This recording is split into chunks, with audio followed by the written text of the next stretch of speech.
I want to talk about jealousy and style and how I think jealousy actually can help you develop some of the best style in your life. And a little theory that I have called the slingshot effect that I've been experimenting with in my own life, in my style, but also across other areas of my life with how I use AI and also in relationships. And I want to tell you just a little bit of story about how I got into this to start. So I've been getting into menswear. I started following a couple of the greats, the classics. I bought some books, and guys with such elite knowledge and wisdom and 20, 40 years experience in the field. And I'm learning all this material, and I immediately just start feeling so far behind. The gap between where I am and where they are is so vast. I can tell the quality and the depth of their skill is so great that part of me is like, well, why even start? What's the point? Why even bother? And I could never get to that level. I mean, people who have apprenticed with tailors or been tailors for 20 years, like they just know everything about cloth type and when to wear what. And when I first got into this, I froze. I saw how far behind I was, and I decided that, okay, there's no point. It's like, I'm going to stay in my lane, keep doing what I'm doing versus learning this stuff. And I've been reflecting on this phenomena because I see this also in other areas of my life. Like I'll also talk about how I see this playing out with AI. I'll also talk about how I see this playing out in relationships, where I think men, especially men who are high performers, are constantly judging the gap between where they are and someone else that's further along or further ahead than them. And judging this gap, creates a drive to close the gap and work hard and build skills and develop yourself, etc. And it also creates an experience of lack and not enoughness, which is just an endless hamster wheel to chase on. And what I started to slowly do is actually start to see this kind of comparison or jealousy, if you will, as a desire for something with a negative story attached to it.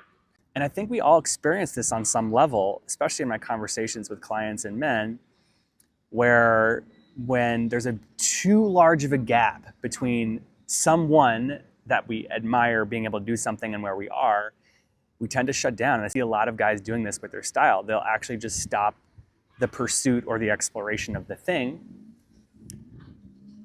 The way I've been navigating that is, especially with menswear, seeing the jealousy at the heart of it is a desire for a certain type of experience that you want to have. So when I see these menswear, dons, these legends, I notice when I see their level of skill, the experience that I want to have is like mastery, or even just a certain sense of dignity, a certain sense of like being regal. There's these kernels of experience that I'm looking for in that. And without the negative story, it's quite simply, I want to taste what this is like in my life. And rather than seeing it as, I need to somehow become them, it's a lot easier for me to actually go create a little bit more of that experience in my life. So I can go get a new suit jacket getting tailored and give me like a little bit of taste of what that's like. I can buy a new tie, something I did in Portugal. I bought a new tie, silk tie, a little outside of my comfort zone, but gave me a taste of that when I put on the suit jacket and the tie, wore on some Zoom calls, wore it out around town, and it started to move me in the direction of where I'm trying to go, which is a certain type of experience. And I see this with AI too. Have gotten a lot better at using AI I've built a number of different tools, a lot of Claude skills. I've built some web apps, and I constantly feel behind. Constantly feel like there's a huge gap between where I am and where the rest of the tech nerds are, and without feeling like really realizing that so few people are actually like really good at AI. And I actually am quite good at prompting. I have like a certain level of fluency of being able to think and visualize outcomes. Maybe this is from my, I minored in architecture in college, so maybe it's from that, but I can see things visually that I want to build. And that's not a skill that everyone has. As soon as I could realize like, oh, there's actually just, an experience of being able to build things that I can visualize in my mind and bring to life, and I want to have more of that experience. That's all I'm really going for when I compare myself to people ahead of me, right? Has happened in my relationship recently. I was talking with a friend who had this really powerful, specific type of sexual experience, let's call it that. And I felt jealousy, and I was like, whoa, what is that? And I really got into the heart of it. I was like, oh, I want to bring that into my relationship. So I did. I just brought like my own version of it, and I created an experience of what I wanted to have. So the reason that this is important, these examples I'm giving you, is because most men that I know that are brilliant, that have like an incredible personality and spirit, are underexpressed. They are not dressing in accordance with who they really are. They're not communicating that with the world. It's so apparent. Y'all are fucking awesome. And it's not showing, right? So most men at the same time are also frozen when it comes to their style. And I think a lot of this is because at some point they made a comparison. They saw someone who was stylish, who was styling, whatever that is for them, and they made a comparison that said, oh, that's going to take way too much time to learn. That's not high value enough, or some other negative story about it, right? It's like, oh, I don't care about how I look. That's a classic one, right?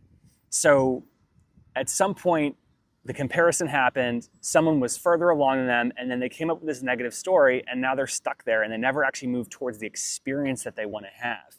And so that's what I want you to connect with. Next time that you see someone who's wearing something that is like, brings up some sort of like, I want that, or I feel jealous or envy, or right? Rather than just shutting down and being like, I don't want to close that gap, what's just the smallest thing you can do to actually give yourself the experience that you're wanting to have? And I guarantee you, you don't even need to go buy anything to do this. You could even just go look at your wardrobe through that lens of, oh, I want to actually create more of this experience. This goes for everything in life, not just style. But I think it's really, really applicable when it comes to style to be able to use this, and I call this the slingshot effect.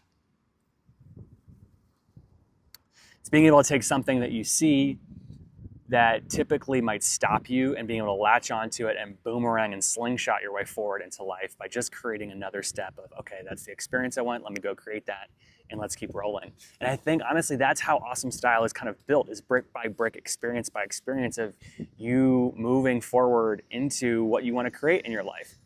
Especially as AI proliferates and things start moving faster.